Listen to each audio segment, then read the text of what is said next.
I'm here on the floor of the Global Energy Show with Robbie Picard. He is the head of Picard Media and the head of publisher of the Oil and Gas World magazine.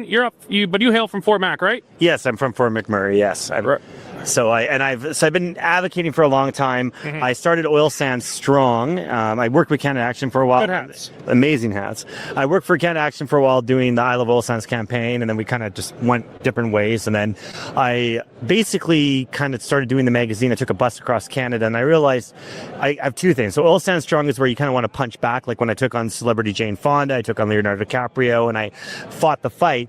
But I also realized, like, even I was talking about you a few seconds ago, and there's a personal side of people that promote energy, and candidly conservatives, that doesn't get humanized as often. So Oil and Gas World, I try to tell the human side of the stories of the people behind energy.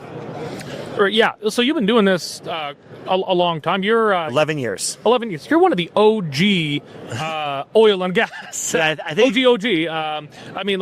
There it was not really many people in the game of actually standing up for Western energy at that time. It was almost entirely just like these bean-counting, mealy-mouthed communication bureaucrats in the companies, but we know who they are. They're still there. Yeah. They work for the big oil and gas corporations, mostly the internationals, some of the big domestics, and they really just were afraid of their own shadow. They never wanted to punch back. There really weren't a lot of independent, punchy guys like you, but you were, as I said, kind of the OG guy for it.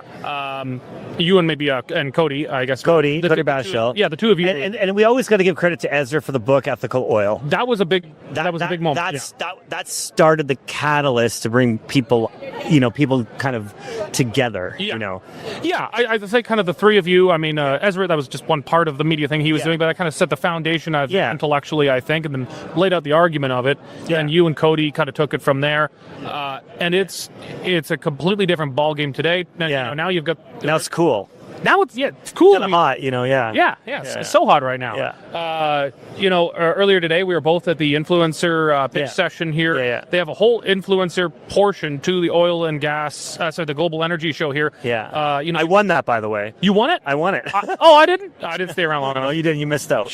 I did win. I was very happy. I was shocked, but you deserve to win. I fumbled my words, but I did win it, so I was pretty happy about that. My words were great, and I still lost. Okay. But you win all the time. You win all the time. I'm winning. You're one of my favorite people, period. I'm a winner. Winning. You win all the time. This is amazing. So winning. I love going to your office. When I stole your tripod that time. Yeah, we still want that back. I'll give it back. But let me tell you something.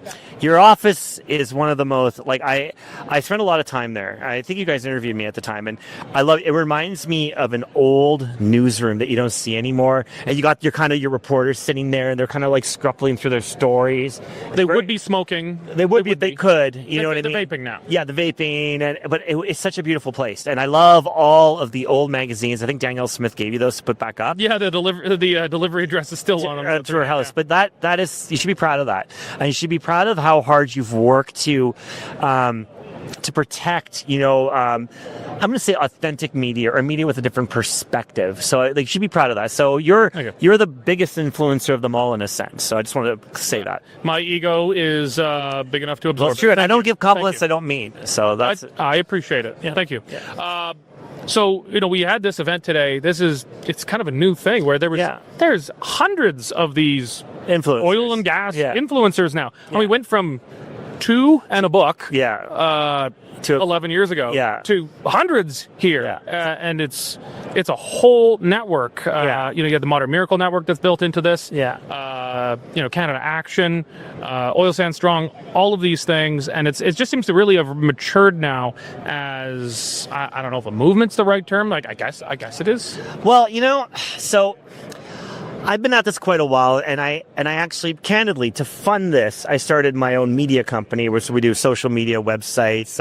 I primarily Indigenous clients in Fort McMurray, but we have an office in Calgary now, small, but we're making a presence, and we do that type of thing. And I did that to power this because like one of the things that the big oil companies, and they need to stop doing this, is that they instantaneously, it's the same thing all the time. I can't tell you the amount of times that their branding has been reinvented, about 6 that I can think of. They're going to do this big thing. They have a big event. They hire a major ad agency to put billboards. So much money on this. Millions of dollars have been spent. And like, not to be arrogant, but my reach was almost 600 million last month on my socials, which is more than all of them combined. And not nearly the amount of money, not like, and I think I'm glad to see a lot of influencers out there. That has happened periodically where they kind of come and go, but it's like, we need to collectively fund this side of the story to the point where, like, I should, this is not my, even though it's more or less my full-time job, it's my kind of segue from my actual business, which don't get me wrong, I'm grateful. Like, my business is doing well. I got 13 staff and I'm very happy. But at the same time, it's like, to get funding for the magazine and get funding for Oil Stand Strong and Oil and Gas World has been hell. And then you see, okay, industry, we got this new concept. Their social media is horrible. They haven't done anything amazing. They don't even, the story they're trying to sell has not moved the needle. And what we do does. I remember when it was kind of in the early days, I left Canada Action and I was kind of pretty happy with what I was doing. And we traveled from Halifax to Vancouver Island. So essentially, other than Newfoundland, pretty much from coast to coast around the country. And every city we went to, we'd run a poll after about a pipeline, like, would you support pipelines? And every city we tipped the scale. It was like, used to be always negative against pipelines. And then when we were done this sort of campaign, you have 55% supporting pipelines. Now, I was pretty impressed when she did the wine ban. I remember the Greenpeace had a protest. They had 10,000 people. We had 500 at ours. But the polls supported us.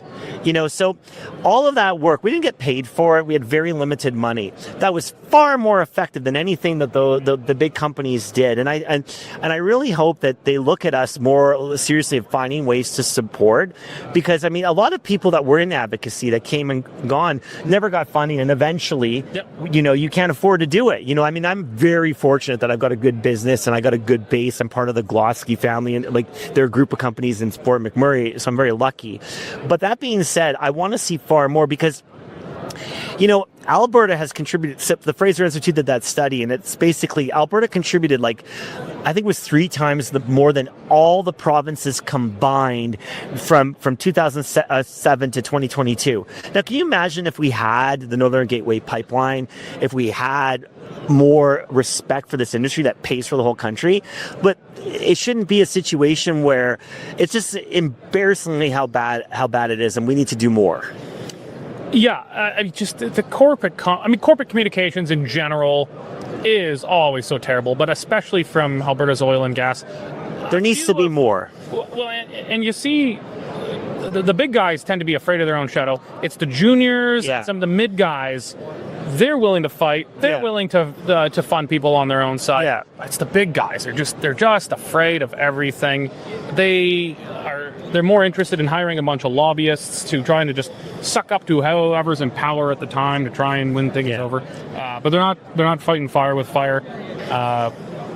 I'm optimistic that things are starting to change. Maybe not from the big guys, but medium guys. I'm still going to give Carney a chance. I understand a lot of his past, and you got depends on which way you look at it. But he wrote the books, and he did all that. That seemed that he'd be very anti-pipeline. But when you're in that chair, and you need to make a lot of money, and you need to make a lot of money quick.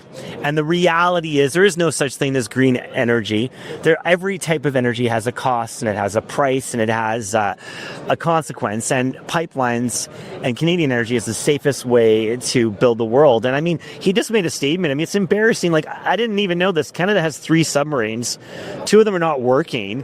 1 kind of works. You better call West Edmonton Mall. There's still subs there, and get their subs. You know what I mean? That would triple the military. When I was a sea cadet as a kid, and my dream was to be a submarine boat captain. Yeah. Thank God I did not pursue the work. Yeah. I'd still be sitting in dry dock. I'd be an admiral of the West Edmonton Mall. We are the 2nd largest country in the world landmass, with arguably the largest amount of resources. I think the single largest coastline. 100%. And we don't have a single real, totally 3rd largest submarine. Proven resource, oil resource. I'm hearing that it's maybe the 4th, but regardless of that, we have uranium and potash, and we're sitting back in our country, we're apologizing for our existence. And all this patriotism, don't get me wrong, I'm patriotic, but 4 years ago, they were ripping down the Canadian flag. I'm a Métis guy, and sure, Canada has some historic problems. We also are a very successful country because of our history. Tearing down monuments, attacking our country, and now all of a sudden, because Trump, sable rattles us, we're all pro-Canada. How about we actually be pro-Canada? Because Alberta's largest trading partner is not Canada. No. It's the United States. So I just hosted a bunch of Americans in Fort McMurray. They were up for called Site Selectors, and I interviewed all of them. They were amazing interviews. And the other thing that I was kind of flabbergasted by is that the Americans don't mess around. These guys, I got to deal with one of them in 2 minutes. He's already emailing me a contract to sign. I'm like, holy, I just met you. We need to be more like the Americans. We need to be aggressive. We need to try to work our magic to get our oil to market and build our industry. Yeah. All right. Well, thank you for your time, Robbie. Thank you very much for having me. I appreciate it. And Pleasure. Thanks for the cool new swag. You're welcome. Just give me my tripod back for that studio. I will give you the tripod back. Awesome. Thank you. That's Robbie Picard of Picard Media and Oil and Gas Strong and Oil and Gas World. There we go. That's Robbie Picard Media. Robbie Picard Media. Robbie Picard. Picard Media. Jean-Luc Picard Media. Got it. Robbie Picard Media. Thank you. Awesome.